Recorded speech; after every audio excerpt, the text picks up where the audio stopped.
Ndabaramukije amahoro mu izina rya Yesu. Umurongo w'uyu munsi tuwusanga muri Yeremiya igice c'9 ku murongo wa 23. Uku ni kuhora hagize ati umunyabwenge wewe kwirata ubwenge bwiwe, canke umunyenkomezi ngo yirate inkomezi ziwe, canke ngo umutunzi yirate ubutunzi bwiwe. Ariko uwirata niyirata ibi, ko yamenye akantahura yuko nduhoraho nkunda kugira imbabazi no guca iziroranye n'izigororotse mw'isi, kuko ivyo ari byo bimpimbara, ni jewe uhoraho mbivuze. Amen.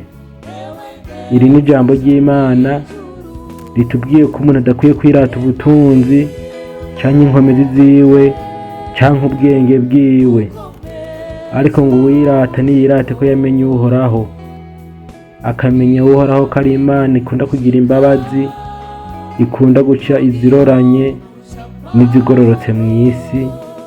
Imana ibiguhe, Imana ibimpe, Imana ibiduhe mw'izina rya Yesu.